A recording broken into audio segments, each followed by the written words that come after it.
recordings so folks could watch. I don't know. I haven't really checked if anybody's actually watching them, but how are things, man? No, they're pretty good.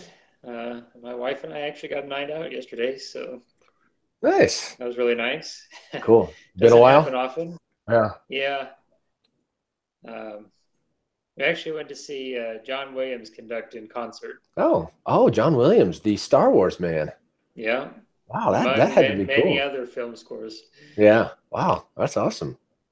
Yeah, I it's imagine there's some very familiar sounds coming out of that. oh yeah, absolutely. Cool. Yeah, one of the things he conducted was Ray's theme from episode 7, Mm. and he started saying. Yeah, he basically said he's been asked to do the eighth film as well, and he said absolutely yes before the director even finished the question. So Really? Wow. Yeah, that's cool. yeah, Right on. Did he do the three prequels as well? I believe so. Yes, in fact, I'm pretty sure he did. So I I mean, know for certain episode. I know for certain he did episode 1, yeah, and I'm pretty okay. sure he did 2 and 3 as well. So I mean, nothing's like the Imperial March, right? I mean that song is just iconic and unforgettable, right? But the song in this scene with the duel with Qui-Gon and Obi-Wan and Darth Maul, right? It's that upbeat, up tempo song. That one that one catches me and moves me as well, right? That's I imagine that all of that stuff was him, right? But that was Yes. something so different. It doesn't sound like Star Wars at all, but it is. I don't know that grabs me in a way that few musical pieces do. Really, I mean, I'm really not that interested in music in general, but the Imperial March and then that particular song are to me just gripping. It's funny you should mention those two because they're very much two of my favorites as well. Especially the Imperial March is my favorite. I mean that piece of music is just it's a masterpiece. Yeah. I don't And know he, if it's he actually because of the did conduct. movie, you know, that it is so powerful.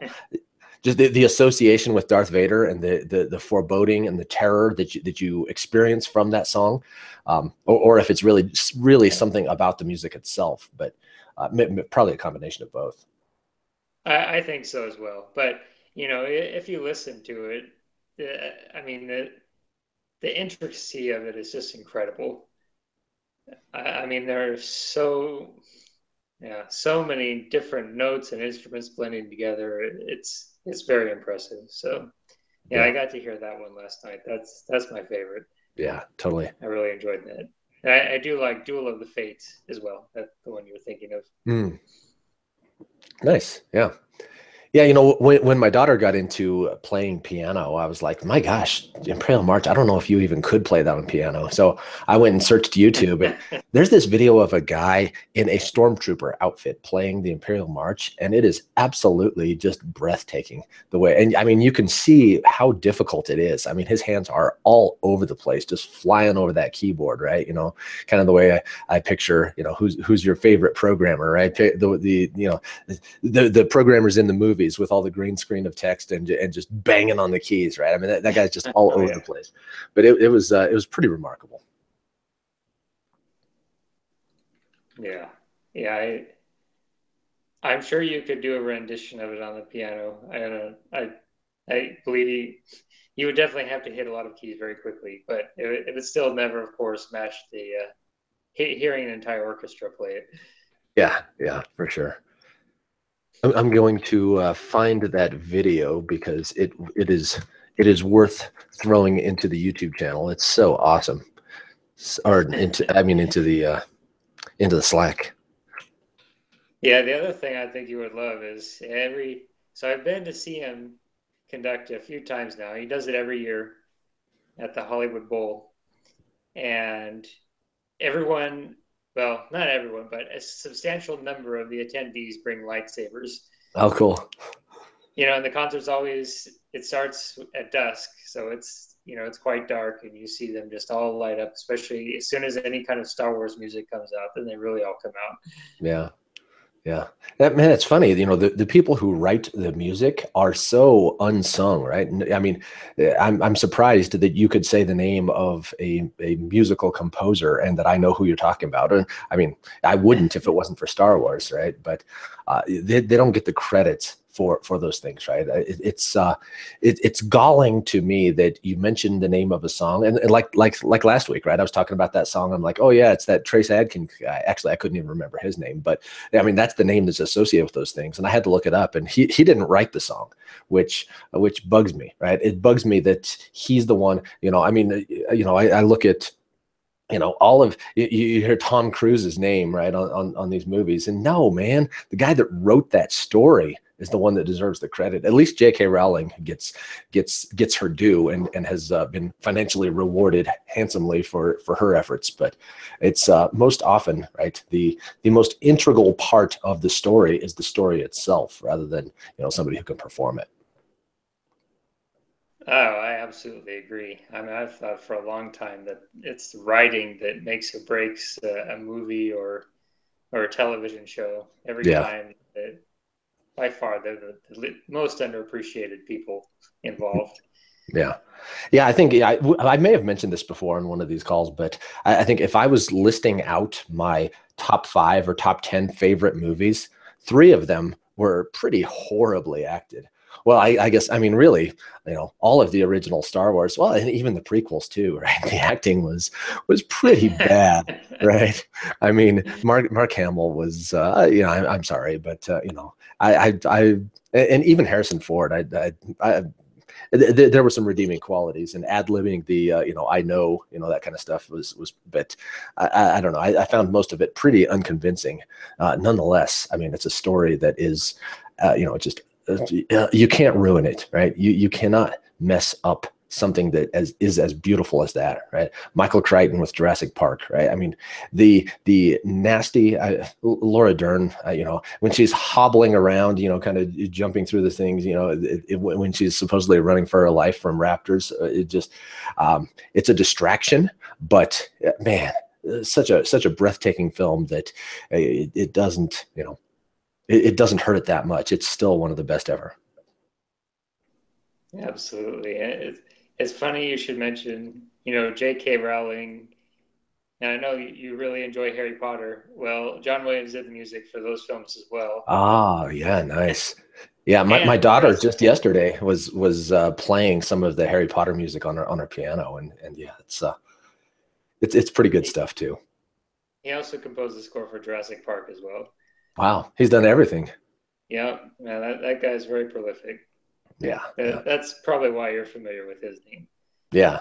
Well, I mean, when you have something like the Imperial March that was, decades ago, and you've built your name on that, I'm sure, everybody comes looking for you when they want something that is going to make their, well, not necessarily make their film an epic, but something worthy of these kinds of films, right? That's where you go.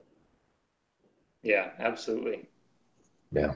It's the Pareto distribution, right? That when you have, then you have so much more attracted to you. Yeah, yeah, it definitely seems to be the case. Yeah, brother Gonzalez, what's happening, man? Hello, boys and girls. How are you today? Wonderful. Which one's the boys and which one's the girls? That's I'm sorry, and undecided. You guys, you pick what bets fits you. Yeah, yeah. Just the other day, speaking of pick your gender and things like that. Just the other day, I was lamenting with my children about the my high school itself, and then the one of the state colleges here in Colorado, right, has as the mascot the Rams, and so that was the college that I went to, and I always used to make fun of that, right? It's a poor choice because it is a gendered mascot, right? We are the male sheep. And I always thought it was kind of funny. And I would always make jokes about how, our girls and our women's sports teams, well, there was never our when I was in college, right? Because I didn't go to Colorado State. But I mean, the women's sports teams at Colorado State, right? The Lady Rams, right? What are you saying? You're hermaphrodite sheep, right? And so I was like, oh, this is this mixed gender thing. And my daughter blurted out the term transgender. And I was like, whoa, what? Where have you heard that term? But I guess, it's it's inevitable that they're going to hear these things that are being discussed in the popular media and all of that stuff. So, but yeah, it was really it was really surprising to me that that was a term with which she was familiar. Yeah, it's pretty incredible how quickly they pick things up. Yeah, totally. So yeah, Uh, I don't know. They probably talk about some of these.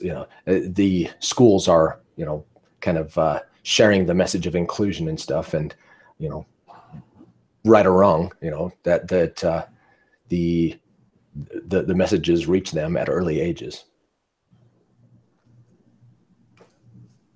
So Jose, the name Yeah. John Williams, you familiar with that name, John Williams? No, but it sounds kind of generic. Yeah, it is a generic name. Yeah, totally. It's like my name. Like, do you know a Jose Gonzalez? Well, Indeed. Yes. Yeah. what's up? So I went to see him conduct in concert last night at the Hollywood Bowl. You will probably be familiar with his work. He's done everything ranging from Jaws to Harry Potter to all the Star Wars films, Indiana Jones, Jurassic Park. The music for the Yes, movies. yes, Oh, like the yes, composer of the music? Yeah. yes. He's a Um, film composer. yeah, they're pretty epic uh, compositions. Yeah. What's up? I was just telling Dave about how my wife and I went to see him conduct last night. That's all. Yeah. Pretty amazing. I really enjoyed it. That's cool. That's cool. Yeah, I mean, going to concerts is something that has really no appeal to me. And I was talking to a guy. I actually just finished up a contract that I was working on, and we were having kind of my going away lunch, and I had made a comment to this guy some time ago. He asked me what kind of music you listen to, and I was like, I don't. I don't listen to music, and so that topic came up again, and I think, if I think about it, right, what's my favorite song? Then I would go one of two directions with it. One would be to say the Imperial March, because it is such an emotion invoking kind of a thing, and all of the things that music supposedly it does for you that I really don't experience from a lot of pieces, right? Especially, pop music is um, it really has not much appeal. And hearing these same recordings over and over again on the radio, I no thanks. Right. And then, in the lyrics too, it's, within the song, you're hearing the same words repeated over and over again. And it's just nothing but repetition, and it's boring. But the Imperial March moved me in a way, right, that the impending dread that it brings about, that you just feel hearing that song in any form, right? The Clone Wars cartoons, right? When Anakin, you would kind of see some of the dark side emerging a little bit, right? And you would kind of hear the faint hint of the Imperial March. Is just so powerful. The other direction I would go with a favorite song would be my one musician, right? I guess John Williams would be the other one, but Weird Al Yankovic, right, is my other musician that I find his talent to be enormously entertaining, and something that just pretty much everything he's done is brilliant, right? I mean, just comic genius coming out of that man. He's my other favorite. But beyond that, music, there's not much for me there. I understand your criticism of pop music, and it's not to say that I don't enjoy some of it, but someone described it to me once, and I think it's very appropriate. You listen to most pop songs, it's like going in a circle. Yeah. Very much like you described. It's very repetitive. And when you listen to like a film score, or generally any kind of instrumental composition, it's more like a journey. It never really returns to where you started from. I mean, you hear recurring themes, right? But it's always mixed in with different elements as you go along. Yeah. Yeah, I like a few pop songs along the way, right? So a few things stand out, right? The Dance was a country song that was performed by Garth Brooks, right? And I've mentioned it on the podcast a few times because it was such a powerful message, and the lyrics tell such a story of something powerful, right? And being in the video for the song, right, it's got Garth Brooks, and he talks about that. Yes, it sounds like it's a love gone bad song, and it is that, but there's a deeper meaning. And the video shows all these images of people who have dared to do something greater, right? That they took some chances and tried some things and accomplished some things despite the tragedies and the assassinations and the shuttle, the Challenger explosion, and all of those kinds of things. But they did something, right? They got out and did it, and such a neat message. And that's a song that I guess it probably, being in the country genre, I guess it probably wouldn't be called pop, but nowadays there's really no distinction. But back then there was, I guess. But there are some diamonds in the rough as far as these songs that you hear on the radio. But I think they are pretty few and far between. Yeah, it definitely seems that way. Most of them seem pretty meaningless. I'm sure someone somewhere, whoever wrote it, had some meaning they were trying to convey. But yeah, it was Tony something that wrote that song, the Dance. But I say, and I don't know the name. Right? It's the person who has the idea, who makes this beautiful piece of art. Nothing, right? You know the name of the performer, the face on that thing. no, it's a lot like software developers in a lot of ways, right? Doomed to labor in obscurity. Yeah, it's true. It's true. You know the name of the voice actors in the video games, but you don't know the names of the person who made that creation come to life. Yes. Actually, you probably don't know the names of the voice actors. That's a fabrication. That's a lie. But nonetheless. Sometimes. Well, yeah. Yeah, I guess it depends. Yeah. I think Martin Sheen's lent his voice once or twice. Oh yeah, yeah. Well, I imagine too that if you're making these days, if you're making like a Lord of the Rings, you've probably got the Orlando Blooms and some people doing some voices on it. I mean, I don't know, maybe not, but I would imagine that there's probably some element of that in some games. Probably. But I don't know. Gaming's a world I've never really gotten too much into. I used to a lot, but after having children, my time available to do so is lessened quite substantially. Yeah. Yeah. A majority of the video games that I've played in my existence have been the sports games, right? Playing the Maddens, and now with my son, he likes soccer so much, and we're playing FIFA and stuff like that. But the big adventure games and stuff, I've done a little bit of that, but not a whole lot. I mean, I can remember playing the original Legend of Zelda and going through that whole thing and the hours that it took to finally beat that game. But, I haven't done a lot of that. And what I did was a long time ago. Yeah, they've changed quite a bit since then. But... No question. Yeah. Boy, the immersive experience, it's crazy. Oh, it really is. Yeah, I did get some chance to play the latest Zelda title a little bit, and I mean, the visuals alone just blew me away. I can't draw to save my life, so the fact that anybody else could create something that incredible on a screen is just mind-boggling to me. Yeah, yeah. Have you seen the drawing that David Neal does? I don't know if you even know who he is. He's been on Developer on Fire. Neat guy, conference speaker, bacon-driven development kind of thing. His name sounds familiar. He was the one who posed the $10 million question. Was that him? That's Neil Ford, spelled the same way, Neal. But yeah, different guy. David Neal, he's a musician too, right? A very serious musician. He lived in Nashville for a long time, and he talked about I don't recall exactly what the nature of the place that he was, but where these giant musicians, like Joe Perry and people would come in and he'd get to play guitar together with them and stuff like that. And I don't remember exactly how that whole story went, but yeah, he's big time into music. anyway, he also does these drawings. Like every one of his conference talks is, his slides have a whole bunch of hand drawn drawings throughout, and he tweets out a bunch of his drawings. He has stickers and stuff. I got some stickers from him. I might have them handy, maybe not, but he's got all kinds of cool. Um, he's got like this Harley Davidson logo. It's like, got JavaScript, and I forget exactly the tie-in of how it was tied to Harley Davidson, but man, just neat stuff. And he just hand draws all this stuff, and it's cool. It's really neat. The many talents that we developers can cultivate.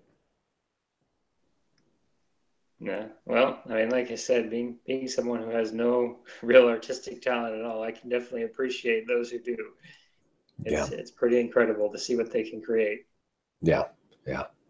I think that's a related to the whole growth mindset thing too, right? The I don't have any artistic talent. Well, maybe you do. You just haven't cultivated it, right? You haven't figured out how to learn it.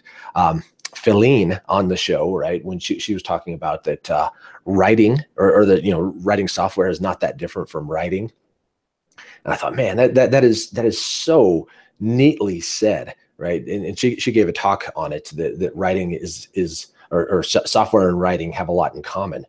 And I mean, it's really people who can do complex things, create complex worlds like the J.K. Rowlings and George Lucas's and Anne Rice. Anne Rice is an author I really like that I don't think has really gotten her due, but that you can create these universes of characters, and they interact in these complex ways and come through all of these things. Man, being able to construct a system with its different concerns and all of those things, it's a different talent, but it's the same people that developed those different talents could have developed another one, right? It takes a lot of time and effort to learn to do the things that you do, but the aptitudes. I wonder how much there really is an aptitude and how much there really is just you went down that path, right? The wand chooses the wizard kind of a thing. Yeah, that's a very good question. Yeah. Yeah, I mean, I would definitely argue probably the obvious. There's some of each, right? I mean, Yeah. some people certainly are just naturally good at things, but obviously, no one reaches any kind of excellence without some practice. Yeah. Yeah. There's this guy that I went to high school with, and before that, right? Went to school together, and it was it was crazy to me athletically, right? I mean, it was a different thing in classes and other kinds of stuff, but this guy, man, I mean, he'd never played golf before, and we went out in gym class and put a golf club in his hands, and he just blasted the thing, right? And I mean, juggling, he just picks up, and any kind of sport, it was just instant proficiency, right? I mean, it was miraculous the way that he could, and not necessarily, that he was super athletic. I mean, he was a decent athlete, but just his dexterity with his hands and his feet and his ability to just pick up any physical task was just absolutely just staggering. And, it's a generalized kind of competency, right? That I don't know. It's weird. It's a strange gift that guy had that I don't really see in. I don't know that I've ever experienced anybody that has that kind of a thing where they can just pick up anything like that. Well, I guess mentally maybe so, right? I mean, there are people who learn things just super easily. So the difference between physical and cognitive kinds of tasks, I guess. I don't know. I'm rambling about nothing, but it's kind of interesting that there is that kind of competency to be able to just do stuff and pick it up so quickly. Yeah, yeah, that definitely does seem like almost a distinct skill in its own right, like you're saying. I don't think I've ever known anyone really who could do that either physically or mentally. So that's pretty remarkable. Yeah, yeah. Well, I mean, there are programmers who can pick up languages, right? New languages, do new tools, new frameworks. I don't know. It's pretty hard to measure, right? How quickly do you really do that? How in at what point are you proficient? At what point are you a master? It's it's hard to say, right? That's why hiring is hard, because there's really no easy way to say, hey, do you really have the expertise that you say you have? So I don't know, but I think there is, we do have differences among us about how easily we pick things up, and part of that might be nutrition and how much sleep you get and all of that kind of stuff too. But I don't know. Yeah, I saw you mentioned sleep. I saw some interesting research on that at one point. Um, one thing that really stood out to me is it measured, I think it was a college basketball team, and they had these guys, they forced them to sleep like at least 10 hours a day, and their performance just went substantially up Wow. by doing that. I guess that's Yeah, not shocking, really. Yeah.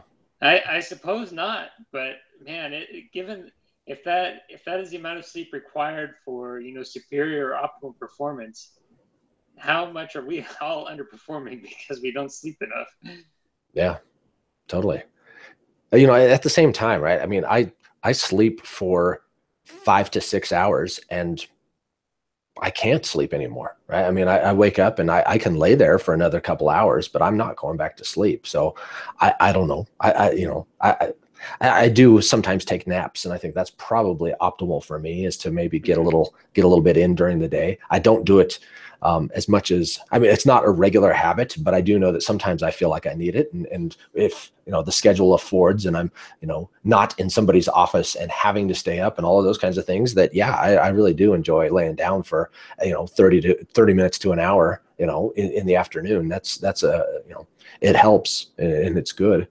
So I don't know. I heard reported somewhere that Terrell Davis, the former Denver Broncos player and now NFL Hall of Fame football player, he would sleep like 14 hours a day or something crazy like that. And I don't know, that sounds almost like it might be a dysfunction, right? That there's some kind of problem with something, but I don't know. That guy had, a hell of a lot of performance, so maybe there's something to, but I don't know how you would do that. I mean, if that's not just something that comes to you naturally, I don't think you can force it. Yeah, I don't see how you could either. There's no way I could sleep 14 hours a day, that's for sure. Yeah. Yeah. Even 10, that just sounds no way. Yeah, 10, probably not anymore. At one point in my life, I certainly could have, but yeah. I mean, it would take a nap for me to get close to 8. So, I'm not even close to that. So anyway, Jose, you're being very quiet. You all right, man? All You're right. muted. You've probably been I'm talking all all this time. right. Why are you guys ignoring me? Nah, I'm okay. I was eating some walnuts, talking about being healthy and whatnot. Oh, So I had the option of eating some chips or some spicy peanuts.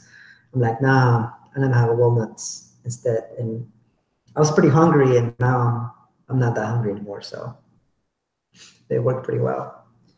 Yeah, talking about being healthy and everything else. I was listening. Don't get me wrong.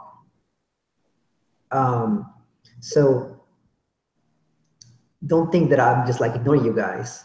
oh yeah, understood, man. People, I just wanted to make people. sure that you're included if you want to be.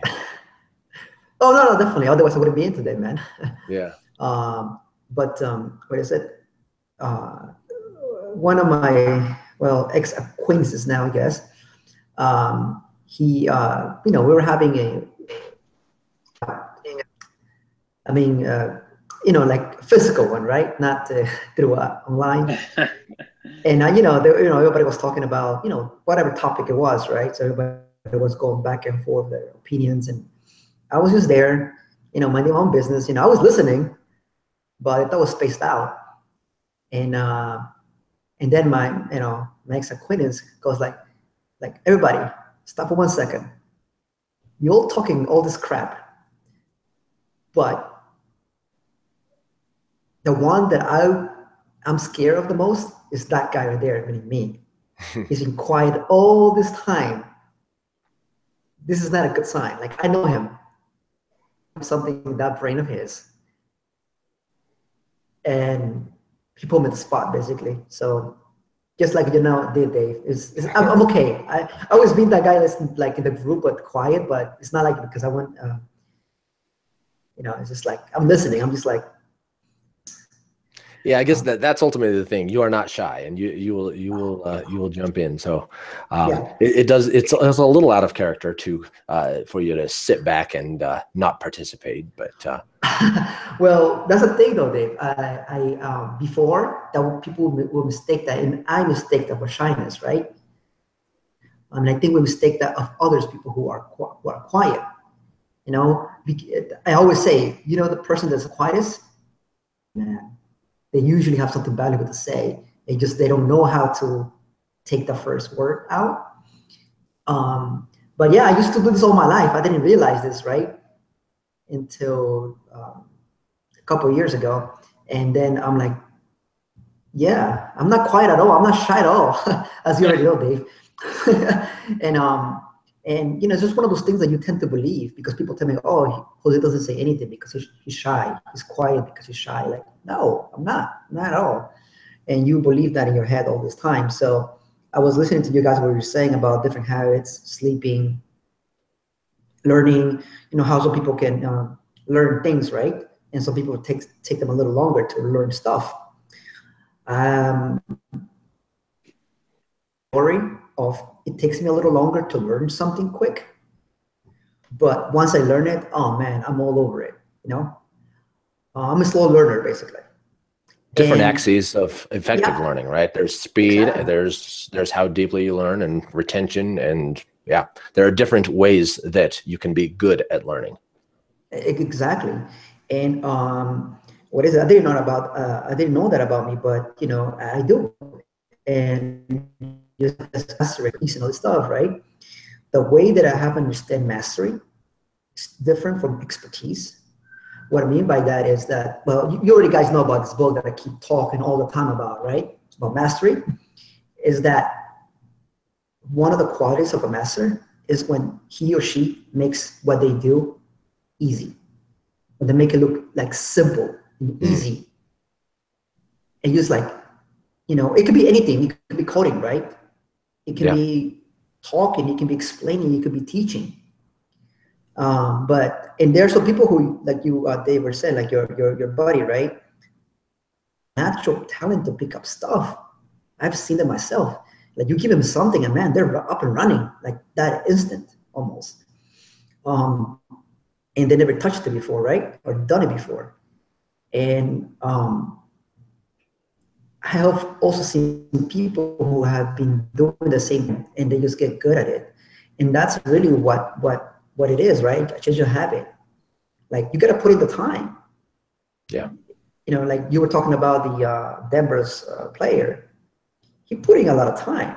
Oh, and yeah. I've also heard this thing, like, certain athletes sleep a lot. They get a lot of rest because they push their bodies to limits that no regular human being really is supposed to or used to. Maybe back in the day we were hunting for mammals or something, right? Yeah. Here and whatever else. Maybe then, and even then you didn't go hunting like every Sunday, maybe. Maybe you went hunting once a month for the whole tribe. So, it's like the whole thing, garbage in, garbage out, right? Yeah. So, and I noticed it myself, right? Whenever I do heavy running, like whenever I go for my long runs, like I require, not if I want to, I require, my body asks for me to just do nothing else, like just lay down, probably take a nap. And I'm not a nap guy like Dave, but it's just, pushing myself to the limit requires me longer recuperation. Oh, yeah. So a lot about many things, so I can keep up track with all of them. But one of them, is like the whole mastery thing. If you want to get good at something, you have to do it over and over again. Like a Karate Kid, right? We all watch that. We are old enough Yeah. to remember that. What is it called? What do you call it, Dave? It's the South Park thing, right? If you want to take a beginner and turn them into a pro, you need a montage, right? Did you ever see that? They also did it in Team America, right? Same guys, you know. Yeah. But yeah, But the mechanism in the movies, right? You know, Luke Skywalker in the swamps of Dagobah, right? You know, the music playing, and you're you know, you're slowly gaining mastery as you toil, you know, under the tutelage of the master. yeah. Yep. So I have a different take now on mastery, what it is, you know. What is it? One of the things that I take from this book, really, there's a whole vision, right? Of to a master, there's no experts, kind of thing. You know, it's like as a master, you take the path that you will never get to the expert level. Like this is an ongoing life process of learning, improving, and you're never gonna get to the God status, if you will. That it's always going to be further. You're going to be good, and you're going to get good without even you noticing, as long as you practice your habit and your focus, right, on just going down the path of mastery, whatever that is for you. You want to learn to play the violin, right? You want to learn to play whatever sport, and obviously, basketball. We're talking about the other day, right, Dave? About basketball. I'm sure with my height, I will not be the best basketball player ever, but still, there's certain things that if you put enough time into it, that as long as you do conscious practice, deliberate practice, you will get there without even knowing. What it gets tricky, it's when we focus so much on the goal, on the prestige, the gold medal, the recognition, that we get impatient and we want the montage of our work. Yeah. And that's why I personally have a problem with that, right? Because I want a montage, damn it. I want the shortcut. Like, yeah. How can I start my montage? How can I start my shortcut so I can get to, becoming, Luke, just go to swamp and practice for a little bit, just become a Jedi when I'm done with the montage. Yeah. Which is why I didn't love The Force Awakens, right? It was too easy, right? Her mastery just appeared right out of nowhere, and that bugs me. That's a good point. Although one Force trick does not a master make. I would argue as well. Yeah. Well, and really, I mean, Luke acquired his ability to use the Force in fairly quick order and was able to, to target the first Death Star, right? With that, without the deep training, without having gone through Dagobah and all of that stuff, right? But it was, I mean, and that was a huge feat, no question. But it was still a stepping stone on the path to mastery. And I don't know, the story's yet to be told. Maybe Rey has a similar story arc too. So I will reserve judgment for that, I guess. But I was disappointed with the film, but I don't hate it either. I thought it was pretty good too. I'm not a fan, so I have no opinion. Yeah, you have no opinion. I still watch it though. I still like to be entertained by it, by the whole series, but I don't get all nerd rage about it. So yeah. Man, I was listening to a podcast episode with a guy. Gosh, it was on the Joe Rogan Experience. It was this guy is the CEO, I guess, co-founder of Quest Nutrition, which I haven't really used their products, but they make perhaps among other things. I don't know if it's exclusive, but they make protein bar kinds of things. I haven't really used their stuff, but this guy was interesting, man. He was talking about his mission in life is to break people out of the matrix, right? And everything to this guy was allusions to cinema and literature, right? Which I think is a neat way of looking at things, because there's so many cool messages about your potential in all of these stories, right? And they follow similar lines, right? Similar themes. I was trying to get my daughters to articulate this yesterday, right? That Harry Potter and Luke Skywalker are not that different, right? There are so many elements in common to the story of something ordinary becoming something extraordinary, right? That you have this within you all along, and it's a growing process to become the hero, and the friends that help you along the way, and their varying degrees of competence at the beginning of the story, and the story arc.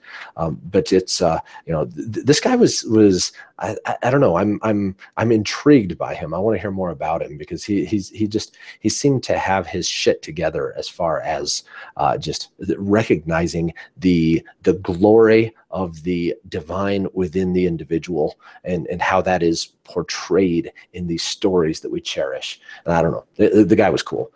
Tom something. Tom.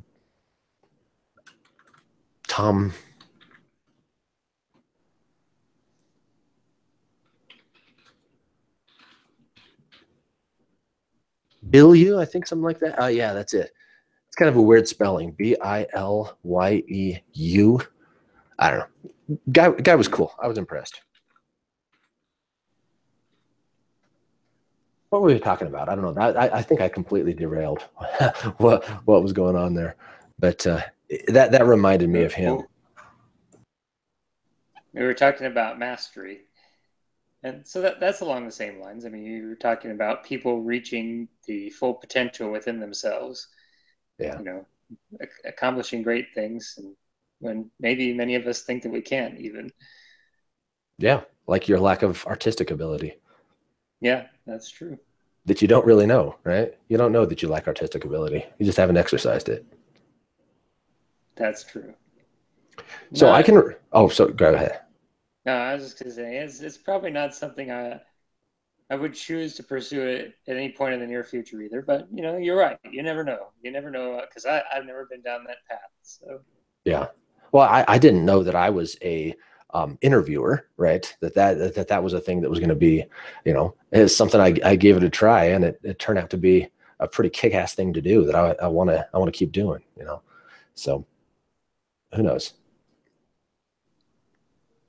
yeah, yeah. Well, I mean, it's also kind of like I talked before about how I've been getting in better shape, and I think I've reached a point. I mean, for me anyway, it's something I really kind of dreamed about for a long time in a sense, but never thought that I would quite be fit as I think I've become.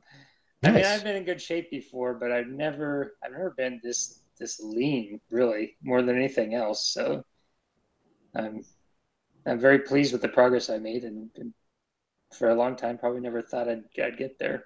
Yeah, that's cool. To what end? Why does it matter how lean you are? Well, there's definitely my own ego involved, for one. Um, Nothing wrong with that. I yeah, and that's the other thing is I think I've mentioned this before too. Is I to carrying too much extra weight. I don't like the way it makes me feel, especially I don't like the way it makes my clothes feel. Yep. I don't like when I sit down or bend over feeling this pressure in my abdomen because I got, some fat hanging off there. Yeah. So that was a huge motivation for me to get started this last time. Totally. Yeah. I completely agree. It's I am currently experiencing, right? I mean, I went really hardcore for a while and I got in quite a bit better shape, but not all the way, right? And then I've relaxed on that. And I'm starting to feel again that my shirts are I feel that constraint, and I don't like it. It's not good. Yeah. No, I understand that. Yeah, and I've done it before. I've, slimmed down some and then I'll I'll relax and it starts gradually and then before I know it I'm starting to get back to where I was. But this is Yeah. probably the most disciplined I can ever remember being for the longest period of time. So Cool. Why is it different? Well, I think one reason is I reached a point that's probably beyond any that I've been to in terms of how much extra weight I was carrying and also how little muscle mass I had. You know, I've had a lot more physical jobs in the past before I started working as a software developer, and over the past few years, all of the base muscle mass that I had acquired from doing more physical work in the past has just eroded from, you know, sitting at a desk all day long. Yeah. Right. Um, so that really made me frustrated. I mean, I felt weak and just also generally not healthy, Yeah. You which feel was shitty another enough, big you do something. motivator. Yeah, exactly. Yeah, I get tired real easily. Didn't really have a lot of energy. I'm just like, you know, this is not going to get any better the older I get. So better get my butt in gear, or it's only going to get worse from here. Yeah. Well, that's cool. That's inspiring. I got to get my butt in gear. So I'm definitely hoping that this time I'm going to be able to stick with it. So far, so good, and just I think I've finally figured out how to live in such a way that I can maintain it. Right? It's past you do something that's so extreme. Yes, it produces great results in the short term, but you can't stick with it because it's so difficult. Yep. Sustainability it matters. Yeah, I think that was one of the hardest things for me to figure out. So I think I may finally have done so. Cool. That's good. Yeah, man, it's a constant struggle for programmers. I mean, it's I think you know, it's not universal, right? I mean, there are a lot of programmers who are in very good shape, and that's just the way it's always been. But I think it's a minority, right? Most of us, it's a slog, it's a struggle. Yeah, absolutely. No, it's especially because myself most definitely included, when not only do you have sedentary work, but you have sedentary habits, right? You know, like I said, I used to play a lot of video games and still do a little bit when I get, you know, a chance. And I like to read a lot. You know, those kind of things don't require any significant physical activity. So, Yeah, yeah. The thing that I just can't seem to defeat lately is that my family wants to pull me in directions of eating all kinds of things that I shouldn't be. I just that I can't that I don't have the answer for that one yet. that I have definitely had difficulty with in the past as well. My wife actually has been very supportive this time, though. Hmm. Um, in, you know, trying to make things that are more in line with the diet I've chosen, and um, you know Yeah. it. So that's helped a lot. And then I found too that there's sometimes that you just have to let it go. You know, like on days where I go, you know, spend some time with my family, we have a barbecue or something. I'm I'm off my regular program that day, and I know that's going to be the case. I don't worry about it. And you know, if I do that every so often, it doesn't really affect the outcome that much. So doing that helps a lot. Yeah. Yeah. In theory, I keep saying that, you know, if I'm 80%, that's pretty damn good. In practice, I'm not doing that. Right. So, you know, but yeah, that's if you're good about it 80% of the time, I think you're all right. Yeah, I think that would probably put you in a pretty good position. Yeah. Indeed. Yeah. So what else? What's new, Jose? No, nothing. Like I said, I'm just listening to your conversation, guys. Yeah. And I hope you guys don't listen to the echo. I hope everything you're receiving is good at your end. There is a little bit of an Yeah, echo. It's you know, it's clear that you're using a laptop microphone, but it's it's Crap, I it's thought it it's not that was. bad. You do have a little bit of a uh, uh, oh, I thought I was using. There is a little bit of I've heard some packet loss, right? I think your connection is a bigger concern than your microphone, but it's passable, no problem. Okay. All right, I should Yeah. say So bandwidth rather than connection. Are you on Wi-Fi? yeah. Well, Wi-Fi is probably not the limitation, though. I mean, it's got to be your internet connection. But and it used to be me, right? I was blaming Noah for quite a while. I had a problem, but my problem has been fixed. So I think I'm pretty good now. And me and Noah, I mean, it's flawless, right? Is that what you're experiencing too, Noah? For the most part, I get occasional times where the audio or video will drop briefly, but they're few and far between now. So yeah, indeed. Yeah, you have to optimize this. Yeah. I still have to do some technical adjustments. So yeah. So no, I was just listening to what you guys were saying, right? And don't get me wrong, I have on that spot many times. I start doing something, and then I stop, and then I start, and then I stop, and then that's how I basically did a lot of things. Still do certain things. Like I said, now the deal is this, right? It's like if I'm sinking my teeth into something, it's not gonna be for a couple of months, a couple of years. Like I'm going for the long run, as a figure of speech and literally, right? Um, this whole mindset. I know it's hard for me at first to see the whole mindset. I have no goals.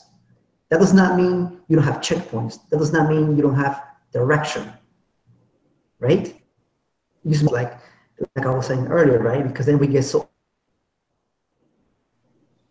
and then once we reach that goal, it's like now what, you know? So that's my take on things. I don't know how you guys see that. So what I'm trying to say is that I already told you, right, about the running. Is like we'll decide to stop just running, but for now, it is a change of lifestyle. One, Yeah. I think yeah. I mean, you guys both said it, right? The sustainability matters. And when I say that I'm going to go hardcore for 30 days and then I'll relax back off of it and find the sustainable path, then it doesn't work, right? It's you've got to start at the sustainable path. The jump start really just sets you up to return to life as normal when you complete it, I think.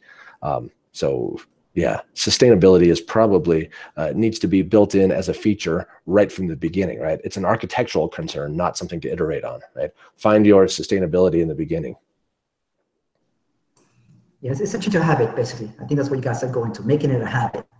Yeah. And then when you make it a habit, everything else just seems to work on its own. But that's because you made the change.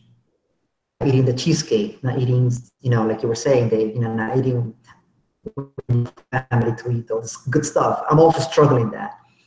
When my family wants to go out and eat certain things, like I want to go, I really do, I really want to eat that, but like, damn, I gotta watch out because it's gonna throw me off, right? My eating habit will affect my running habit, and then everything else just has a domino effect from there. So it's all about being able to punch. Yes, you have to. Life will not change for you. You have to just be able to roll with the punches and see that sometimes you have to, rise to the occasion. Back to it.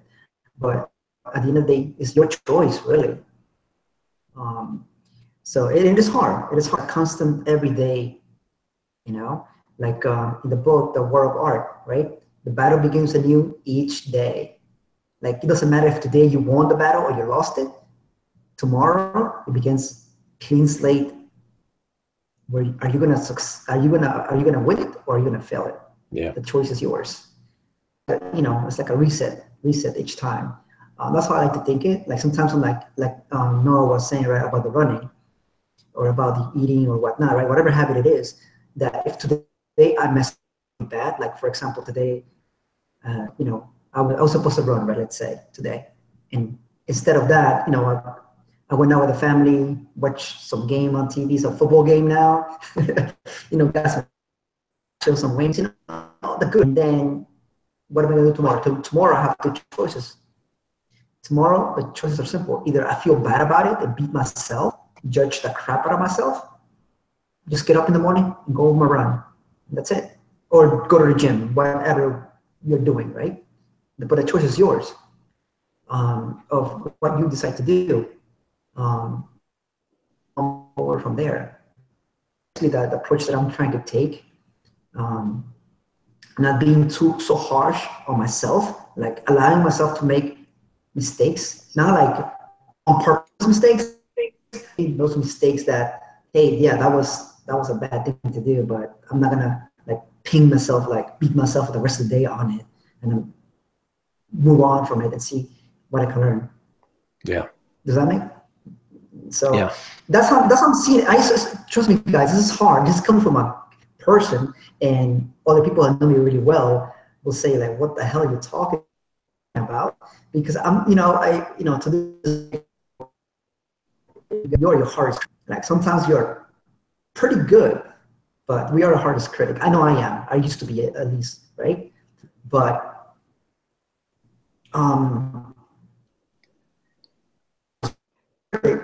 you lose on the side of what you did good, right? It's like doing what they call that in Agile, Dave. The meeting at the end of the, yes, that one, a retrospective, right? It's like when you do a retrospective, you always, if we're in a job, right, we did a retrospective, and it was all the nasty stuff that went bad in that sprint. Part of the team. I don't know if you want to be. At least ideally it should be, good stuff and bad stuff, right? And I think we should also incorporate that into ourselves, right? So hey, yeah, I messed up here, but I also did pretty good here, and kind of have that little balance, right? Of I guess what I'm trying to say is that if you're not gonna be good to yourself, please don't expect someone else to be good to you. Hell yes. Because Absolutely. now putting that responsibility onto someone else. This is your wife, your kids, your job, your boss, your coworkers, Yeah. being responsible, right? I'm putting my, hey, I want to feel good today, but it's up to Dave to give me a good compliment today so I can feel good today, or it's up to Noah qualify my self-esteem, right? I mean, that comes into other symptoms like imposter syndrome and not good enough, or becoming a dinosaur, and all these things, right?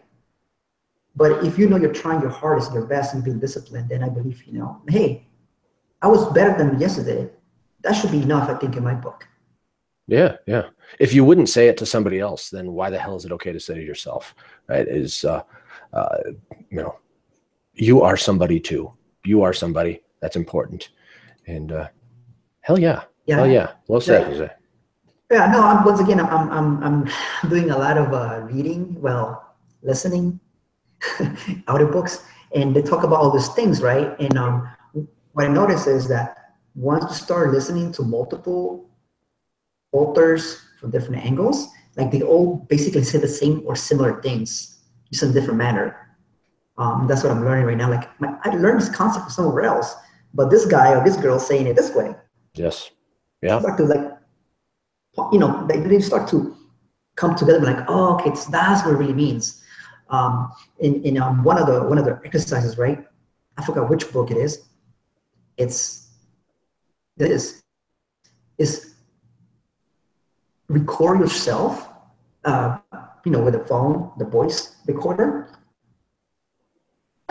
like your voice inside your head is telling you to talk to yourself.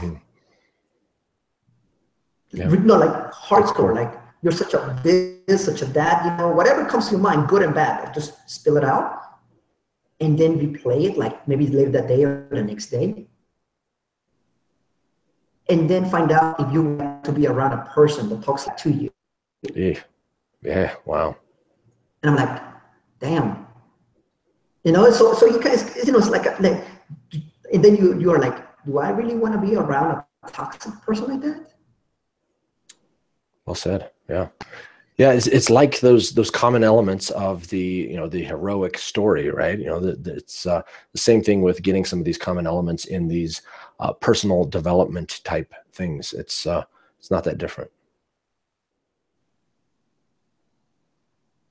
Yeah, It's hard. It's hard.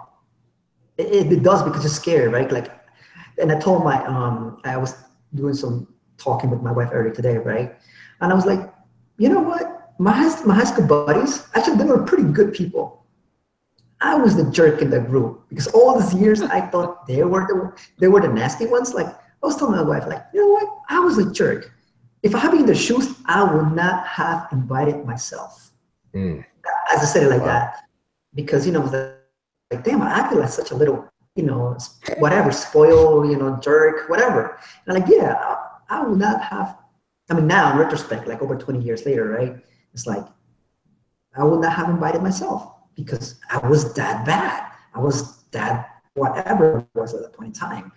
So it's just about, once again, not being harsh on yourself, but it's me like, stop. Okay, how can I now make it better? There you go. Keep on forwards. Just all that, self-reflection, introspect, and all that and whatnot. So, like I said, I've been doing a lot of reading. I've been doing a lot of listening. I just finished I almost going to finish my second book in like within a week, which is insane for me. Wow, that's crazy. I know it is for me because before I would not even, but now I'm like just chugging them down, but I'm pacing myself too. And once again, two different authors from two different things, and they kind of go into the same concept, So that's basically what I've been doing lately, Mr. Dave. The names of the books are, they're not unknown. They're pretty popular. Start with a Y. At home. Simon Sinek is the yes, that guy. And then the other one right now that I'm finishing up is the Compound. The Company? Is that what you said? Compound Effect. I lost you again. The bandwidth cut out there. Compound Effect. Oh, Compound Effect. Okay. Gotcha. I haven't seen that one. I mean, I've heard of it, but I don't know anything about it. Yeah.